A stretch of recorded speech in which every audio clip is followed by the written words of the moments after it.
السلام علیکم۔ اللہ کا نظام اور قسمت کا چکر۔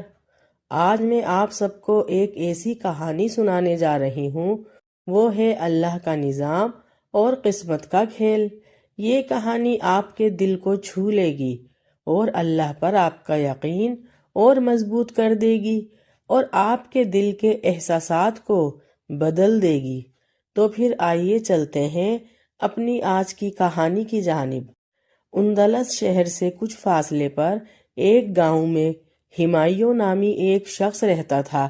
ہمایوں کی شہرت بس اس کے کاروبار تک محدود نہ تھی، بلکہ اس کی ایمانداری اور نیک نامی پورے علاقے میں مشہور تھی۔ اس کا کاروبار حکمت اور علاج سے جڑا ہوا تھا، جہاں وہ دور دراز کے علاقوں سے دوائیاں اور جڑی بوٹیاں لا کر شہر کے لوگوں کو فروخت کرتا تھا۔ لوگ اسے صرف تاجر نہیں بلکہ مسیحا سمجھتے تھے، کیونکہ اس کے ہاتھوں میں اللہ نے خاص شفا رکھی تھی۔ ہمایوں کا گھر چھوٹا مگر محبت اور سکون سے بھرا ہوا تھا۔ اس کے ساتھ اس کی بیوی اور ایک بیٹا فاضل رہتے تھے۔ فاضل ابھی جوانی کی دہلیز پر تھا اور اپنے والد کے ساتھ ہی دکان پر کام کرتا تھا۔ وہ باپ کے نقش قدم پر چلتے ہوئے نہ صرف کاروبار سیکھ رہا تھا، بلکہ باپ کی سچائی، محنت اور خدمت خلق کی عادتیں بھی اپنے اندر سمو رہا تھا۔ باپ بیٹے کی یہ جوڑی ہر سال پہاڑوں اور قریبی شہروں کا سفر کرتی، جہاں سے وہ نایاب جڑی بوٹیاں اور دوائیاں لاتے۔ ہمایوں کی دکان عام دکانوں سے مختلف تھی۔ وہاں نہ صرف دوائیاں بکتی تھیں بلکہ مریضوں کے لیے حوصلہ افزائی اور دعائیں بھی ملتی تھیں۔ ہمایوں مریضوں سے کبھی زیادہ پیسے نہ لیتا، بس اتنا ہی لیتا کہ گھر کا چولہا جلتا رہے۔ یہی وجہ تھی کہ ہمایوں کی دکان پر ہر وقت رش لگا رہتا اور لوگ اس پر پورا بھروسہ کرتے تھے۔ ہمایوں کی یہ خوبی اس کے بیٹے فاضل کو بھی ورثے میں مل رہی تھی اور آہستہ آہستہ فاضل بھی لوگوں کے دلوں میں اپنی جگہ بنا رہا تھا۔ فاضل اکثر دکان پر بیٹھے ہوئے اپنے دل کی بات زبان پر لے آتا۔ وہ نہایت سادہ لہجے میں باپ سے کہتا، ابا جی، آپ تو شہر کے سب سے بڑے اور نامور حکیم ہیں، لوگ آپ پر سب سے زیادہ بھروسہ کرتے ہیں، پھر بھی آپ اتنا کم معاوضہ کیوں لیتے ہیں؟ دیکھیے نا، شہر کے دوسرے حکیم جن کی پہچان بھی اتنی نہیں، وہ آپ سے زیادہ معاوضہ لیتے ہیں اور لوگ مجبور ہو کر انہیں دیتے بھی ہیں۔ فاضل کی یہ بات سن کر ہمایوں مسکرا دیتا، جیسے بیٹے کی فکر اور دنیاوی حساب سمجھتا ہو، لیکن دل کے کسی کونے میں اسے خوشی بھی ہوتی کہ فاضل اس کے کام کو غور سے دیکھتا ہے۔ ہمایوں فاضل کو سمجھاتے ہوئے بولا، بیٹا یاد رکھنا، اصل شفا دوا میں نہیں ہے بلکہ اللہ کے حکم میں ہوتی ہے۔ اگر حکیم کے ہاتھ لالچ اور ظلم سے رنگے ہوں تو پھر چاہے وہ کتنی ہی قیمتی دوا کیوں نہ دے، اس میں شفا نہیں ہو سکتی۔ مریض کے دل سے نکلی ہوئی دعا اور حکیم کی نیت ہی اصل علاج ہے۔ حکمت کا سب سے بڑا اصول انصاف اور انسانیت ہے۔ جس دن یہ دونوں ہاتھ سے نکل گئے، اس دن سے حکمت بھی صرف دھندا بن جاتی ہے۔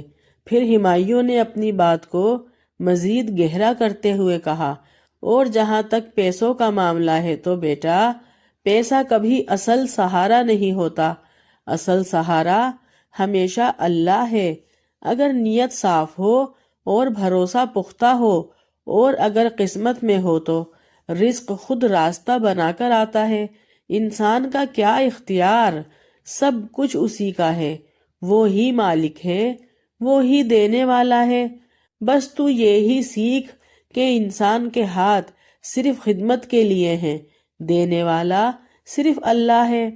فاضل اپنے باپ کی سب باتیں نہایت خاموشی اور ادب سے سنتا رہا اور دل میں اپنے باپ کی باتوں کی روشنی اتارتا رہا۔ مگر اس کے دل میں ایک الجھن باقی رہتی۔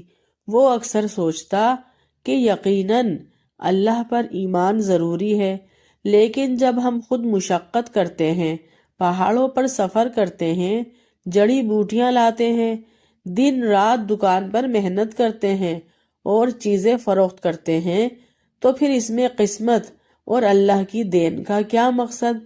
یہ سب تو ہماری محنت کا نتیجہ ہے۔ یہ خیال اسے کبھی کبھی بے چین کر دیتا، جیسے دماغ اور دل کے بیچ کوئی کھینچا تانی چل رہی ہو۔ یہ سوال صرف فاضل کا نہیں تھا، ہر انسان کے دل میں کبھی نہ کبھی یہی وسوسہ آتا ہے۔ انسان سمجھتا ہے جو کچھ اس کے پاس ہے وہ اس کی اپنی محنت کا نتیجہ ہے، اور اگر محنت میں کامیاب ہو گیا تو وہی اصل کمال ہے۔ لیکن ساتھ ہی دل کے کسی کونے میں یہ بھی سوال اٹھتا ہے کہ اگر سب کچھ محنت پر ہے تو اللہ پر یقین اور قسمت میں لکھنے کا کیا فائدہ ہوا؟ کیا ایمان رکھنے والا اور نہ رکھنے والا برابر نہیں ہو جاتے؟ اور اگر اللہ واقعی دینے والا ہے تو پھر وہ یقین رکھنے والوں کو زیادہ شان و شوکت کیوں نہیں دیتا؟ ایسے ہی سوال فاضل کے دل میں ہلچل مچاتے رہے، لیکن کہانی یہیں ختم نہیں ہو جاتی۔ فاضل کو ابھی وہ دن دیکھنا باقی تھے جب اس کے سوالوں پر سے پردے اٹھنے لگیں گے۔ وقت گزرتا رہا، ہمایوں اپنی سادہ زندگی اور کمائی پر قناعت کرتا رہا، جبکہ فاضل کے دل میں زیادہ پیسوں کی خواہش اور لالچ جڑ پکڑتا رہا۔ وہ یہ سمجھتا رہا کہ شاید دنیا میں ترقی کرنے کے لیے زیادہ کمانا اور دولت جمع کرنا ہی اصل کامیابی ہے۔ دل میں اللہ پر یقین تو موجود تھا، مگر اس پر وسوسوں کا سایہ اپنا رنگ چڑھا رہا تھا۔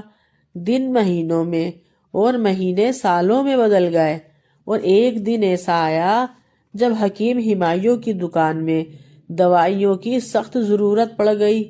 کچھ خاص جڑی بوٹیاں ختم ہو گئی تھیں جن کے بغیر مریضوں کا علاج ممکن نہ تھا، مگر ہمایوں اپنی طبیعت خرابی کے باوجود پہاڑ پر جانے کے قابل نہ تھا۔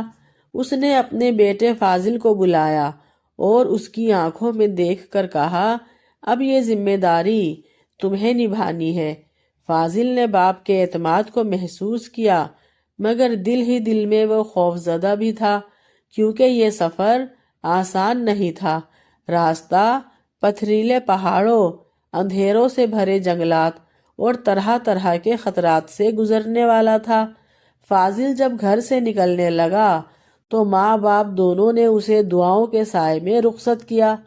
چلتے وقت ہمایوں نے اسے ایک نصیحت کی، بیٹا یاد رکھنا، جب کبھی تمہیں کوئی راستہ نہ ملے، جب ہر طرف اندھیرا چھا جائے اور سارے دروازے تمہیں بند نظر آئیں، تو تم اللہ کو پکارنا، وہ ہی مالک ہے، وہ ہی مددگار ہے، وہ تمہیں وہاں سے راستہ دے گا جہاں تمہارا وہم و گمان بھی نہ پہنچے۔ قسمت کا رزق تمہیں وہیں ملے گا جس جگہ تمہارے لیے لکھا گیا ہے۔ یہ الفاظ فاضل کے دل میں اتر تو گئے، مگر اس کے ذہن میں ابھی بھی سوال باقی تھے۔ فاضل دعا اور وسوسوں کے ساتھ سفر پر روانہ ہو گیا۔ فاضل نے والد کی نصیحت کو دل پر نہ لیا اور رخصت ہوتے وقت بس رسمی سا سر ہلا کر چل پڑا۔ وہ اپنے ارادے اور جوانی کے جوش پر بھروسہ کرتا تھا۔ اس کے نزدیک کامیابی محض اپنی ہمت اور محنت کا نتیجہ تھی۔ 3 دن کے مستقل سفر کے بعد وہ اندلس شہر سے نکل کر موجودہ پرتگال کی سرحد پار کرتا ہوا اسپین کے ایک مشہور شہر میں پہنچ گیا۔ وہاں ایک سرائے تھی جو بہت پرانی تھی۔ فاضل اس سرائے میں جا کر ٹھہرا، کھانا کھایا اور رات آرام سے گزاری تاکہ اگلے دن کے طویل سفر کے لیے تیار رہ سکے۔ اس کے ذہن میں بس یہی خیال تھا کہ بس میں ہوں اور میری محنت اور باقی سب باتیں وہم ہیں۔ اگلی صبح فجر کی اذان گونجنے لگی تو فاضل نے اپنا سامان اور گھوڑا تیار کیا اور نئے سفر پر نکل گیا۔ اس کے سامنے ایک لمبا اور طویل سفر تھا جو خطرناک جنگلات اور طویل صحراؤں سے گزر کر اسے مطلوبہ شہر تک لے جاتا۔ سورج کی روشنی بڑھتی جا رہی تھی اور سفر کی سختی بھی بڑھتی گئی۔ وہ اپنے جوان قدموں کے بھروسے آگے بڑھتا رہا، مگر ہر لمحہ دل میں ایک چھوٹی سی بے چینی بھی چھپی رہی جو اسے یاد دلاتی تھی کہ یہ سفر اتنا آسان نہیں ہے۔ دوپہر کے وقت فاضل کی طاقت جواب دینے لگی۔ دھوپ کی شدت اور سفر کی تھکن نے اسے مجبور کر دیا کہ کہیں سایہ تلاش کرے۔ بالآخر اسے ایک گھنا درخت ملا جس کے نیچے وہ بیٹھ گیا اور سرائے سے لایا ہوا کھانا نکالا۔ کچھ خود کھایا اور کچھ اپنے گھوڑے کو گھاس کے ساتھ دیا۔ اپنی تھکن اتارنے کے لیے کچھ دیر وہیں آرام کیا، مگر پھر جیسے ہی تھکن کچھ کم ہوئی اس نے دوبارہ رخت سفر باندھا۔ دوپہر ڈھلنے کے بعد فاضل مسلسل جنگلوں کے گھنے راستوں سے گزرتا ہوا آگے بڑھتا جا رہا تھا۔ درختوں کی چھاؤں ختم ہوتی تو سامنے صحرا نظر آیا۔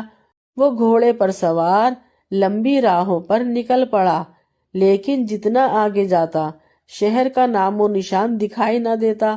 دھوپ کی تپش اور ریت کا بے انتہا گرماؤ، کھانے پینے کی کمی نے اس کے دل میں خوف اور بے بسی بھر دی۔ شام کے وقت تھکن اور بھوک نے اسے نڈھال کر دیا۔ فاضل کے پاس کھانے کا ذخیرہ ختم ہو چکا تھا، گھوڑے کے لیے بھی خوراک نہیں بچی تھی۔ جیسے جیسے رات کا اندھیرا گہرا ہوتا گیا فاضل کے دل میں خوف اور وحشت بڑھنے لگی۔ وہ محسوس کرنے لگا جیسے موت خود اسے پکار رہی ہو۔ دل میں وسوسہ آتا کہ یہ سفر شاید میری زندگی کا آخری سفر ہے۔ اس کا دل بار بار اس سے کہتا، شاید اب کوئی بچنے کی صورت نہیں۔ کافی دیر تک وہ گھوڑے کو تھپکیاں دے کر چلانے کی کوشش کرتا رہا، مگر بھوکے پیاسے جانور نے بھی تھک کر ہمت ہار دی اور چلنے سے انکار کر دیا۔ فاضل نے گھوڑے کو ایک خشک پیڑ کے تنے سے باندھ دیا اور خود ریت پر لیٹ گیا۔ اس کی آنکھوں میں اندھیرے اور وحشت کا سایہ چھا چکا تھا اور دل میں خیال آیا کہ اب تو یہ صحرا ہی میرا انجام ہوگا۔ میرا جسم بھی اب مزید تکلیف برداشت نہیں کر سکتا، گھوڑا بھی دم توڑ دے گا اور میں بھی۔ میرا یہاں کون مددگار ہے؟ کون ہے جو مجھے اور میرے گھوڑے کو بچائے گا؟ خوف اور موت کے ڈر نے فاضل کو جکڑ رکھا تھا، لیکن اسی وقت اسے اپنے باپ کی نصیحت یاد آ گئی اور وہ دل ہی دل میں بولا، بابا نے کہا تھا جب سب راستے بند ہو جائیں تو اللہ کو پکارنا، وہی مالک ہے، وہی مددگار ہے۔ یہ سوچ کے فاضل کے دل میں ہلکی سی ہمت جاگی۔ اس نے فیصلہ کیا کہ وہ اللہ کو پکارے گا، اس کے حضور جھکے گا، اس سے مدد مانگے گا۔ پھر وہ گھوڑے کے پاس گیا اور پانی کا چھوٹا مٹکا اٹھایا۔ مٹکے میں بس اتنا ہی پانی تھا کہ یا تو پی سکتا تھا یا وضو کر سکتا تھا۔ یہ فاضل کی آزمائش تھی۔ اگر وہ پانی پی لیتا تو کچھ دیر زندگی باقی رہتی، اور اگر وضو کرتا تو پانی ختم ہو جاتا اور پیاس سے موت یقینی تھی۔ پھر اس نے سوچا کہ اگر اللہ نے میری قسمت میں زندگی لکھی ہے تو وہ کوئی وسیلہ مجھے بچانے کے لیے ضرور بھیجے گا، لیکن میں وضو کر کے نماز ضرور پڑھوں گا اور اللہ کے سامنے جھکوں گا، اور بہتر ہے کہ یہ پانی میں وضو پر خرچ کروں، باقی رزق کا فیصلہ اللہ پر چھوڑتا ہوں۔ یاد رکھیں، اگر کبھی ایسی جگہ یا وقت آ جائے کہ پانی نہ ہو یا اتنا ہی ہو جو زندگی بچانے کے لیے ضروری ہو تو نماز کے لیے تیمم کرنا بہتر ہے۔ تو پھر فاضل نے وضو کیا اور مغرب کی نماز ادا کی اور اس کے بعد 2 رکعت نفل بھی پڑھے۔ سجدے میں گر کر دل کی گہرائیوں سے دعا کی، آنکھوں سے آنسو بہنے لگے۔ وہ روتے ہوئے بولا، اے اللہ، تو ہی میرا سہارا ہے، تو ہی میرا رازق ہے۔ اگر آج کی رات میرے نصیب میں کھانا لکھا ہے تو مجھے دے دے، اگر میں اندلس میں ہوتا تو کھا لیتا۔ تو ہی میرا مالک ہے، وہی نصیب یہاں بھی اتار دے۔ فاضل دعا کے بعد بے حال سا زمین پر لیٹ گیا۔ اس کے چاروں طرف خوفناک صحرا کی خاموشی تھی، جہاں نہ کوئی بستی تھی اور نہ ہی کوئی آدمی، صرف اندھیرے اور موت کا سایہ اس پر جھکا ہوا تھا۔ فاضل کے دل میں خوف اور آنکھوں میں بے بسی تھی۔ ابھی کچھ ہی وقت گزرا تھا کہ اچانک دور سے ایک جانور بھاگتا ہوا نظر آیا۔ اس نے اپنے منہ میں ایک تھیلا دبایا ہوا تھا۔ جیسے جیسے وہ قریب آیا، چاند کی روشنی میں فاضل نے دیکھا کہ یہ ایک جنگلی کتا ہے۔ کتے کی سرخ اور وحشی آنکھیں اور انداز دیکھ کر فاضل کے جسم میں کپ کپی دوڑ گئی۔ وہ گھبرا کر اٹھا، لیکن بھاگنے کی سکت نہ تھی، اس لیے وہ واپس زمین پر بیٹھ گیا اور کتا بھاگتے بھاگتے فاضل کے پاس آ کر بیٹھ گیا۔ فاضل حیران رہ گیا جب اس نے دیکھا کہ کتے کے منہ میں ایک چھوٹا سا تھیلا تھا۔ کتے نے وہ تھیلا فاضل کے سامنے پھینک دیا اور خود وہیں لیٹ گیا۔ فاضل نے اس تھیلے پر توجہ نہ دی، مگر بھوک اور پیاس کی شدت نے اسے مجبور کر دیا تھا۔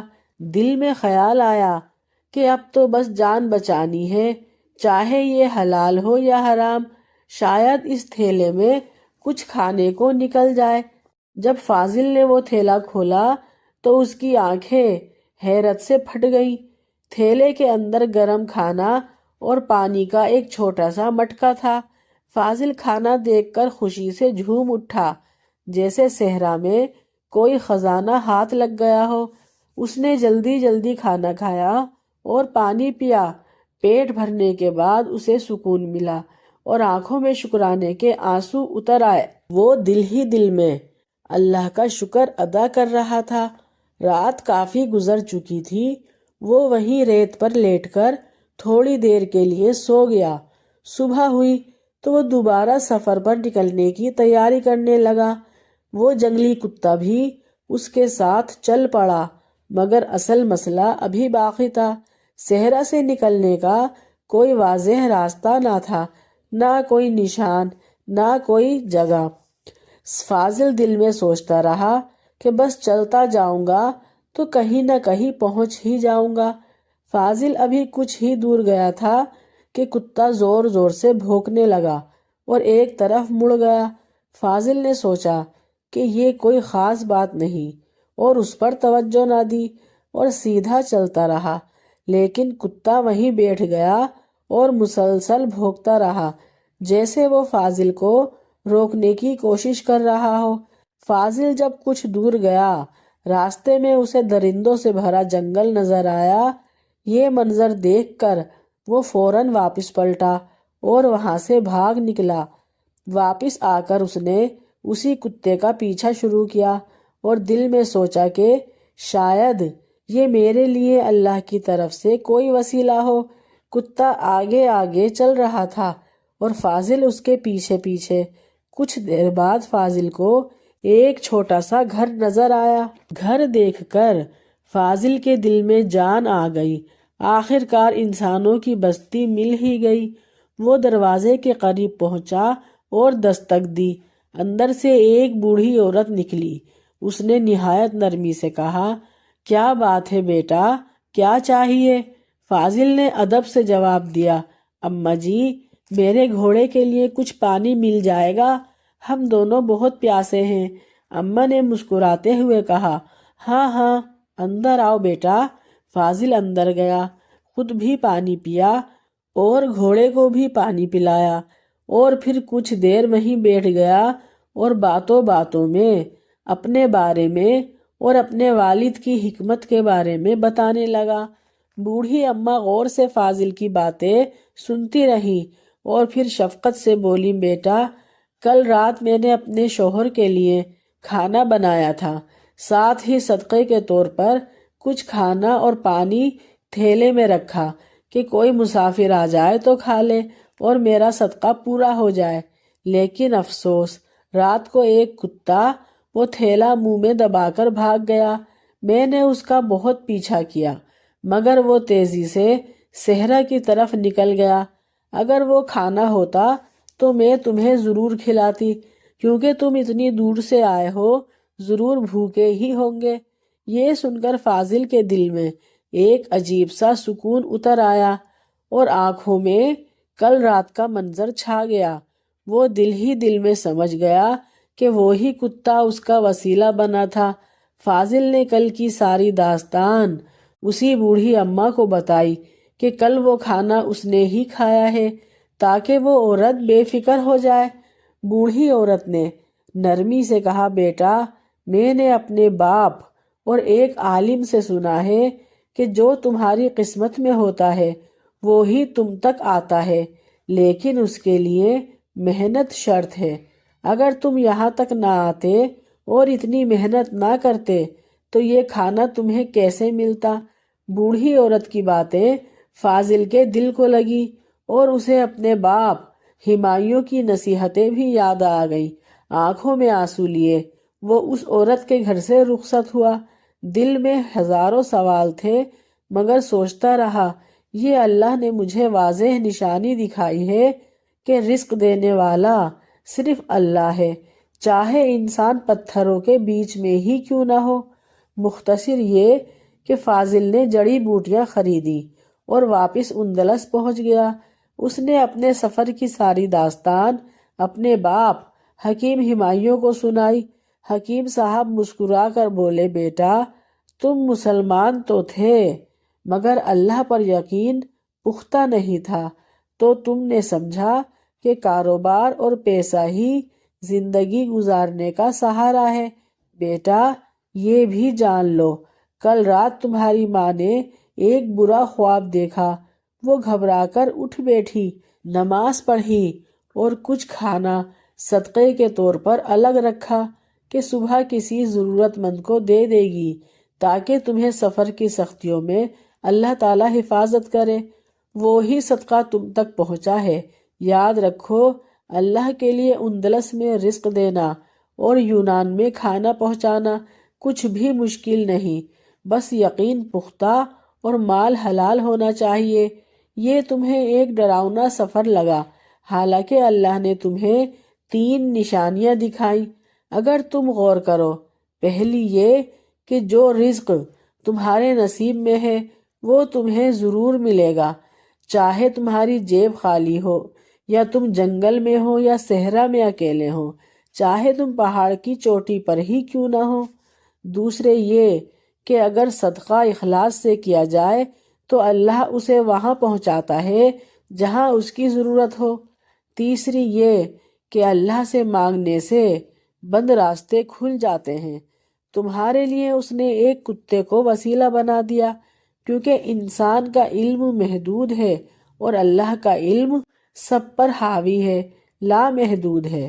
پھر ہمایوں نے نصیحت کی، یاد رکھنا بیٹا، پیسہ اور شہرت اور محنت تبھی فائدہ دیتی ہے جب اس میں اللہ کی رضا شامل ہو، ورنہ اس شہر میں بہت سے قابل لوگ ہیں جو کھانے کو ترستے ہیں۔ اور ایک بات دل میں بٹھا لو، کبھی اللہ کے بندوں کے ساتھ سختی نہ کرنا، ہو سکے تو اپنا منافع کم کر لو مگر کسی پر ظلم نہ کرنا، تبھی تم ہمیشہ کامیاب رہو گے۔ کم پیسہ ہوگا مگر دل مطمئن اور خوش رہے گا۔ اور صدقہ کبھی مت چھوڑنا، جس طرح ایک صدقے کی وجہ سے تمہیں زندگی ملی، اسی طرح تمہارے صدقے سے کسی اور کی زندگی بچ سکتی ہے۔ ہمیں ہمیشہ اللہ پر کامل بھروسہ رکھنا چاہیے۔ جو کامیابی اور مقام ہمیں ملا ہے وہ صرف ہماری محنت کا نتیجہ نہیں بلکہ دعاؤں، صدقات اور والدین اور غریبوں کی دعاؤں کا اثر ہوتا ہے۔ اللہ وہ راستے بناتا ہے جو ہماری سوچ سے بھی نہیں ہوتے۔ اس لیے دعا اور صدقہ کبھی نہ چھوڑیں تاکہ اللہ کی رحمت ہم سب پر نازل ہو۔ مجھے امید ہے کہ آپ نے اس کہانی سے بہت کچھ سیکھا ہوگا۔ تو آپ کمنٹ میں ضرور بتائیے کہ آپ کو یہ کہانی کیسی لگی۔ اگر آپ کو پسند آئی ہے تو پلیز میری ویڈیو کو لائک کر دیں۔